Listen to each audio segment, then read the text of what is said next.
Pronto. Gálatas capítulo 6, capítulo 1, versículo número 6. Nós vamos ler alguns versículos, tá bom? Admira-me que estejais passando tão depressa daquele que vos chamou na graça de Cristo para outro evangelho, o qual não é outro senão que alguns que vos perturbem a querer perverter o evangelho de Cristo. Mas ainda que um de nós, ouvindo um anjo do céu, vos pregue evangelho que vá além do que nós temos pregado, seja maldição. A sua Bíblia está escrito anátema. Assim como já dissemos e agora repito, se alguém vos pregar evangelho que vá além daquele que recebemos, que seja maldição. Feche seus olhos, por favor. Pai, no nome de Jesus, nós vamos participar nesta manhã, meu Deus, bem como a noite da Santa Ceia do Senhor. Deus, e são momentos de comunhão contigo.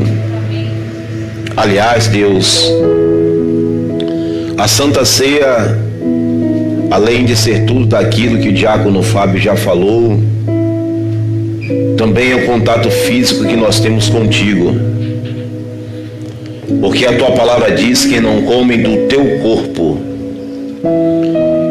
e não bebe do teu sangue não tem parte com o Senhor. Então nós vamos nesta manhã participar do teu corpo e do teu sangue. E temos a plena certeza de que o Senhor irá nos abençoar de uma maneira toda especial.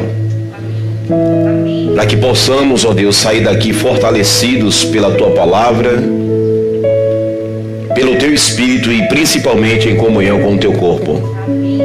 Com o corpo do Senhor, que é a igreja. O Senhor é a cabeça dessa estrutura, meu Deus, mas nós somos membros desse corpo.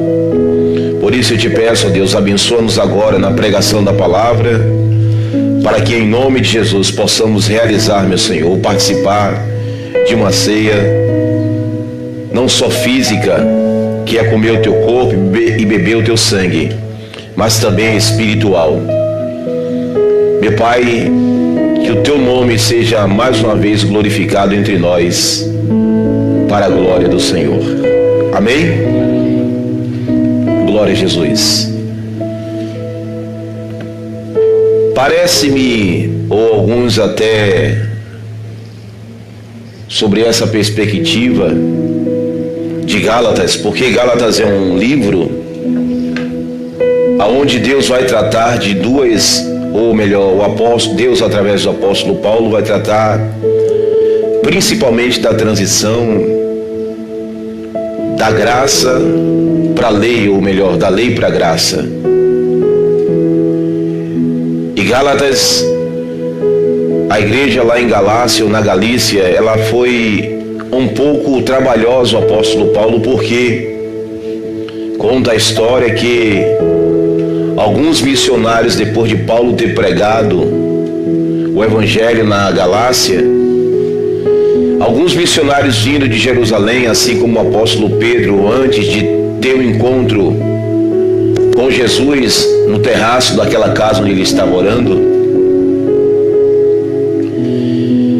encontro esse que Pedro ali recebe uma visão dizendo que a visão dizia, o próprio Deus dizia a Pedro para pegar alguns animais, matar e comer. Ele disse: Senhor, não coloco na minha boca algo que seja impuro. E ali Deus vai transformar o conceito de que não é pelo fato de ser gentil que nós somos impuros, mas de não obedecermos a palavra.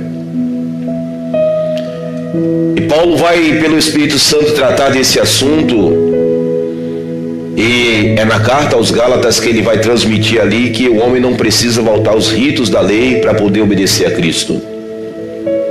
E há uma luta, porque não há uma segunda carta aos Gálatas, ou seja, alguma coisa aconteceu antes para que Paulo diga que ele estava admirado que alguns já tinham aprendido tudo, mas estavam voltando ao passado. Mas Paulo, através dessa escrita, não estava invalidando a graça, como alguns pensam, porque na verdade a graça não é algo fraco. Muito pelo contrário, viver na graça é muito mais difícil do que viver na lei. E antes que alguém escreva aí nos comentários dizendo, como assim? Eu vou provar agora que viver na graça é muito mais difícil do que viver na lei. Porque a lei dizia que uma mulher ou um homem deveria ser morto se fosse pegar ou se fosse pego no próprio ato do adultério.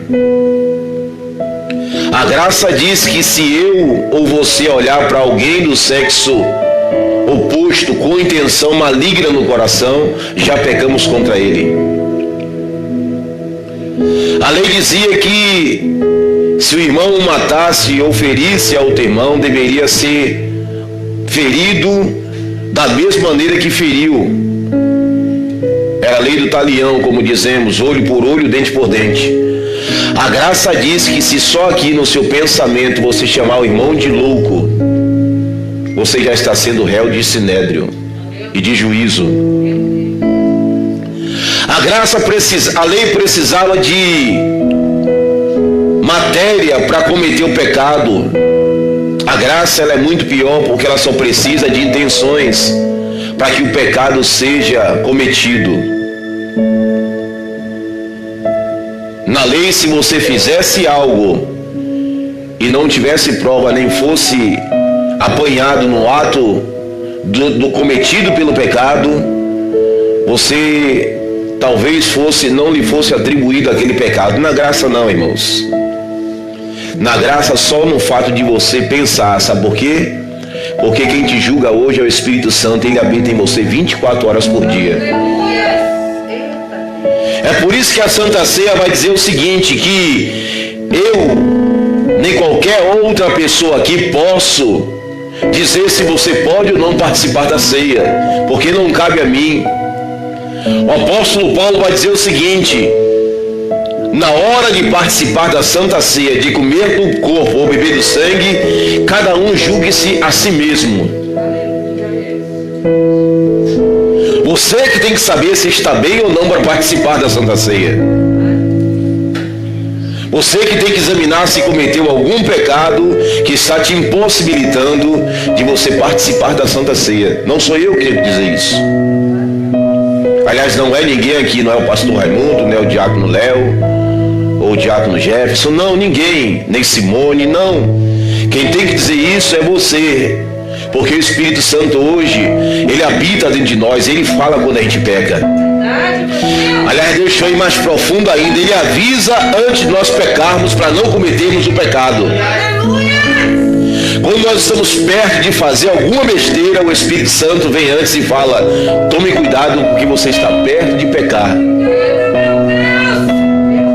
De sorte que a lei nos torna, ou melhor, a graça torna mais difícil a nossa santificação com Deus. Porque na lei você precisava de ritos materiais. Na lei você tinha estabelecido determinado tipo de sacrifício para ser perdoado de um pecado. Na lei tinha determinada oferta para que você oferecesse, para que fosse perdoado alguns pecados. Mas na graça não. Na graça não tem tamanho de oferta, porque a Bíblia diz que os verdadeiros adoradores adoram Ele aqui dentro. Ou seja, na lei quem justificava o seu culto era o sacerdócio. Mas na graça quem justifica o teu culto é Deus. É tanto que você pode chegar aqui e você pode estar todo arrebentado, esbagaçado, você pode estar no pior estágio que for. Você pode fazer uma oração a Deus e Deus te levantar na mesma hora. O privilégio que nós temos é isso, porque na lei levava-se um tempo para que isso acontecesse. Até a cura na lei era um pouco mais difícil, algumas desvantagens, porque quem testificava a cura de um leproso não era a pessoa, mas era o sacerdote, e havia uma espera de 7, 14 até 21 dias no processo. Hoje não. Jesus falar que você está curado e você crê, você sai curado na hora. Então Paulo não está invalidando aqui a graça ou deixando ela muito fraca. Ele só está tendo uma surpresa e uma perplexidade, um susto, porque eles já tinham aprendido tudo aquilo, estavam passando tão fácil daquilo que eles tinham recebido para um outro evangelho, que na verdade não era um outro evangelho. Mas eles estavam sendo perturbados porque haviam pregações paralelas àquilo que ele tinha ouvido do apóstolo Paulo. Paulo só está surpreso é que chega um estágio da vida do crente aonde não era mais preciso ensinar coisas que já havia aprendido, porque ele achava que uma vez aprendido não se esquecia mais. E aqueles irmãos estavam se perturbando porque via alguém, falava uma coisa, via alguém pregava o evangelho, e eles perturbavam a sua mente. E Jesus mandou tomar cuidado nessas horas, porque ele disse que se a gente é desta maneira, somos crentes insensatos que construímos a nossa casa sobre a areia. Preste atenção em algo. Eu não sou o detentor da verdade, não tem nenhum pastor na internet que saiba mais do que o outro. A verdade é a palavra. Erramos nas interpretações muitas vezes. Quantas vezes, irmãos, eu me precipito numa interpretação bíblica e quando nós vamos ver lá no fundo, erramos na interpretação. E isso acontece com todo mundo. Muitas vezes um pregador prega uma mensagem, você vai olhar nas entrelinhas, ver que ele não foi muito feliz naquela mensagem. E não é a Bíblia que erra, é a nossa interpretação. Mas duas coisas são fato que nós concordamos em tudo. Por exemplo, nós concordamos que Jesus Cristo é o Senhor. Mas alguns se perturbam ainda questionando se Jesus Cristo é Deus ou se Ele é somente o Filho de Deus. Todos nós do Evangelho concordamos que o Espírito Santo é uma pessoa, que Ele habita em nós. Mas de vez em quando nós temos que parar com alguns crentes e ficar tentando explicar, porque ele ouviu em algum lugar alguém falar que o Espírito Santo não é uma pessoa, é a terceira pessoa da Trindade. Ele não é a terceira pessoa, ele é o próprio Deus. Jesus é o próprio Deus, e Deus, ele é Deus. Como é essa coisa eu não sei, mas que ele é uma única pessoa, ele é. E não precisa muito explicar isso, por quê, irmãos? Porque ele vai intensificando dentro de nós a proporção que nós vamos cedendo à sua vontade. A admiração de Paulo aqui é com que aqueles irmãos que eles tinham ensinado tanto estavam passando de uma, não vou falar do evangelho que ele corrige, de uma vertente de crença a outra tão depressa. E é assim, irmãos, como alguns sinais abalam a nossa fé.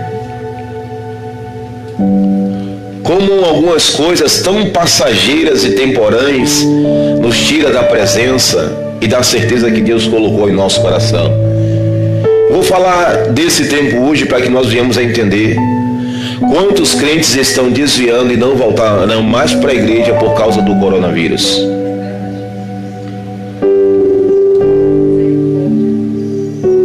Quantos crentes vão deixar de crer no Senhor só porque alguém da família veio a falecer, como se nós fôssemos eternos?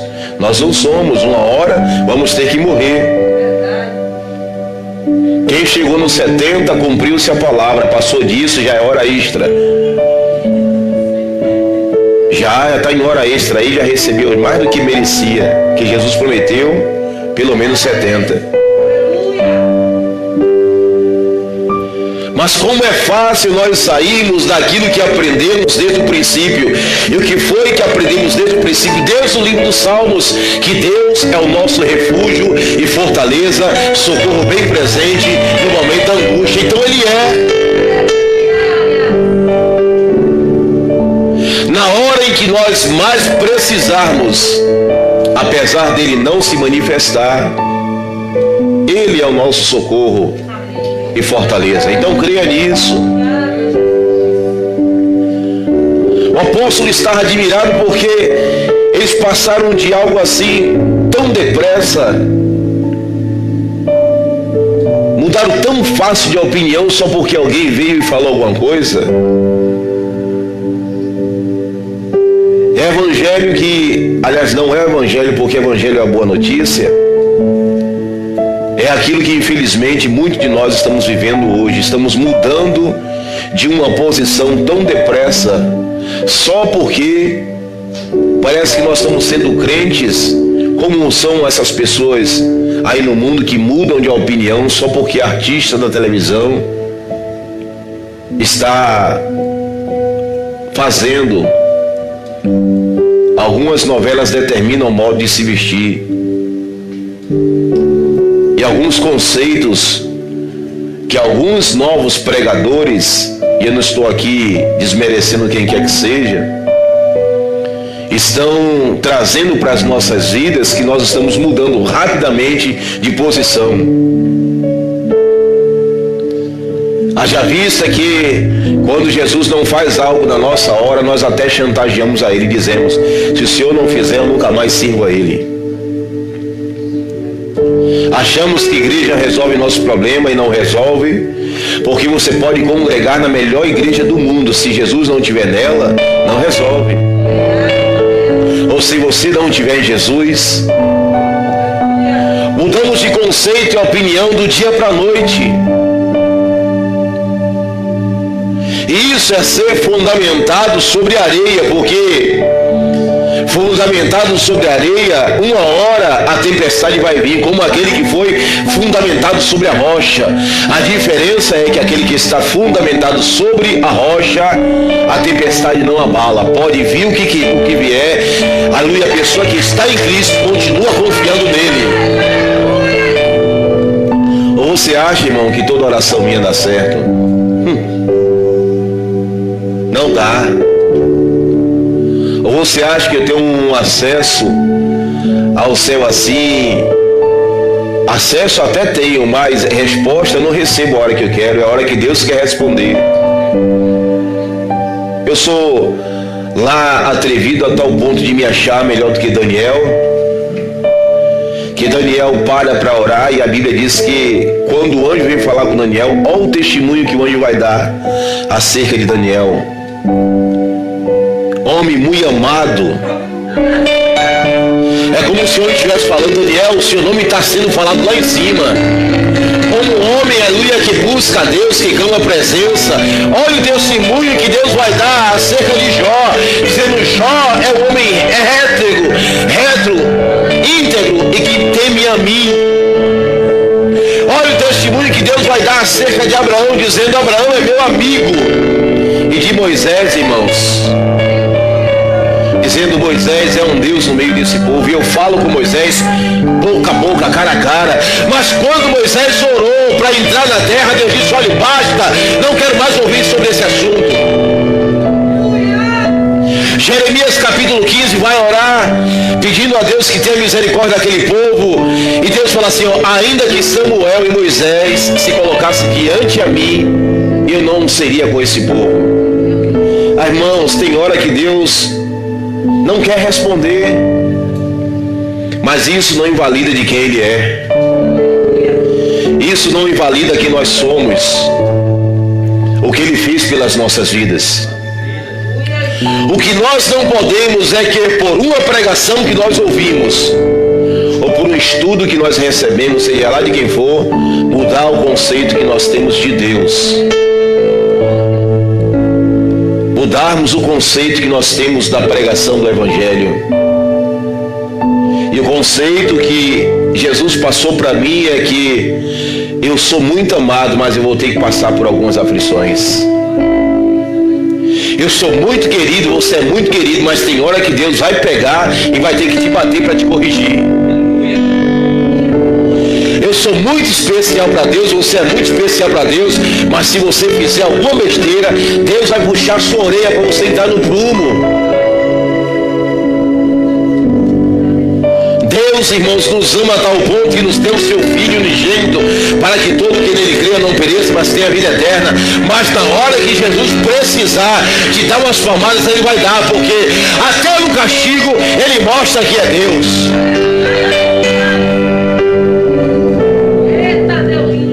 Até no castigo, irmãos, porque ele corrige e castiga todo quanto ele ama. Então, se você está sendo corrigido, aprenda uma coisa: ele te ama.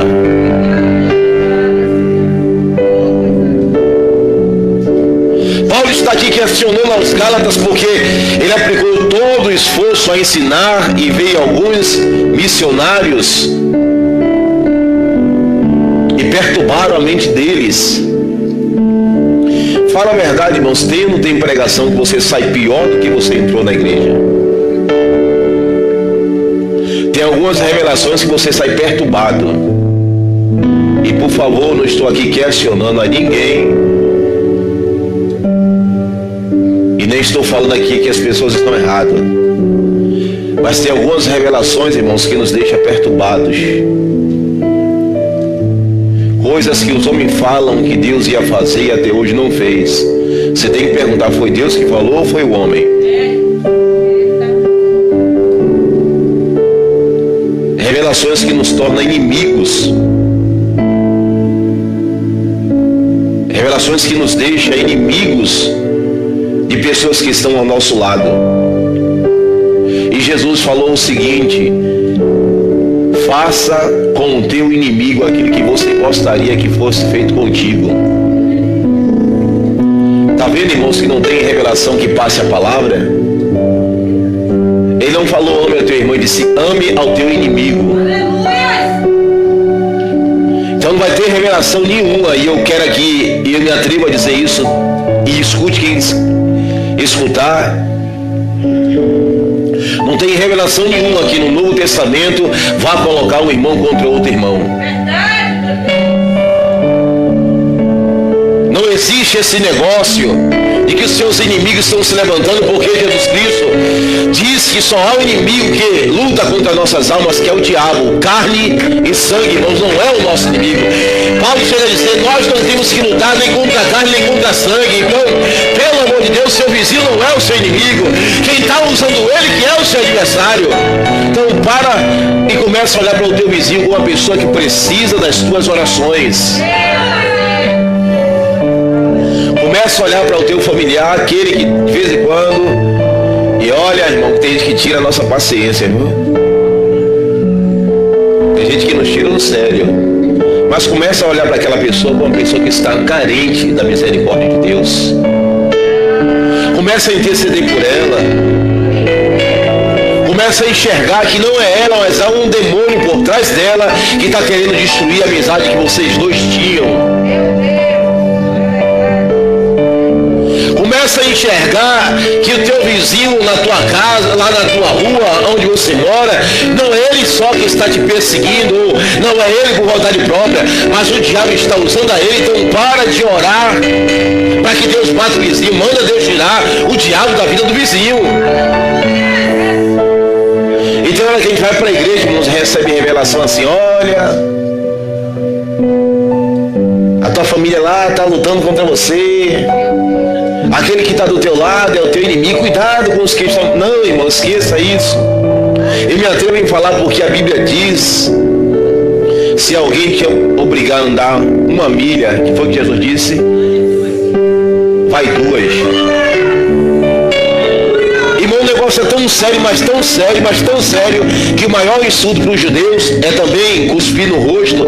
Mas um dos maiores insultos para os judeus é levar um tapa na cara e dizer: olha, se alguém te bater na tua face, oferece. Está vendo que nós não temos base bíblica para odiar quem quer que seja? Se o ladrão te roubar, você não deve dizer: Senhor, bata o ladrão. Se alguém levar tua túnica, dê também a capa. Nós não temos, irmãos, base bíblica para fugir daquilo que Jesus nos ensinou. E desde o princípio Ele está nos ensinando. O problema é que nós saímos muito facilmente daquilo que nós aprendemos. E eu quero pedir aos irmãos aqui na igreja: tome cuidado com novidades. Estamos numa época onde a internet deixou o acesso livre para quem fale, quem quiser falar, aquele velho ditado: quem tem boca fala o que quer, mas quem tem ouvido ouve o que não quer. Então tome cuidado com novidades. Tome cuidado se algum evangelho pregado não vai te afastar da graça do Senhor. Porque nós temos crentes margurosos dentro da igreja porque achamos que temos inimigo. Irmão, não conte seu segredo para ninguém, porque o seu irmão quer ver o seu mal. É conversa, irmão. Quando Deus tem uma promessa para fazer, independente de quem quer que queira ou não queira, Deus faz. Para de ser místico.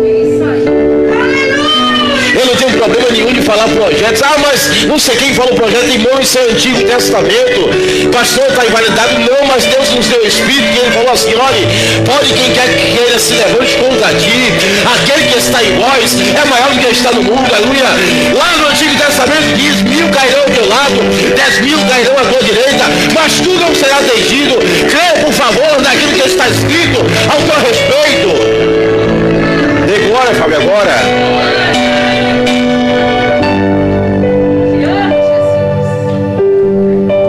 Para de ser místico, de achar que esse irmão, e eu não estou falando aqui agora não, achar que esse irmão que está sentado do teu lado aí é teu inimigo. Isso é conversa. O irmão pode estar até de vez em quando fazer igual a Pedro: deixa o diabo usar um pouquinho. Vocês dão risada, né? O irmão de vez em quando pode até dar um vacilo. Dá um vacilozinho pequeno e o diabo entrar e usar. Mas não significa que o teu irmão é teu inimigo. Então, em vez de você dizer, quando o irmão estiver sentado naquela cadeira, eu não sento do lado dele, porque eu não vou muito para a cara dele. Não, faça ao contrário, senta do lado. Calma, deixa eu explicar agora para a gente não ter confusão. Agora não, mas quando tiver tudo beleza, você abraça o irmão e diz assim: irmão, eu te amo. Irmão, você é importante para mim. Você vai ver que demônios que rodeiam igrejas vão cair por terra só porque nós cremos na palavra. Nós muitas vezes estamos querendo fazer culto de libertação e nós não entendemos, aleluia, que o culto de libertação ele é um complemento daquilo que são principalmente para descrente, mas para crente, só em cumprir a palavra resolve.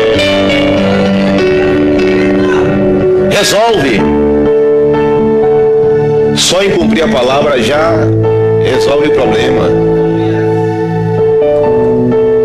E Paulo vai dizer: eu estou admirado e surpreso porque vocês passaram tão rápido assim, tão depressa. Um esforço que ele fez.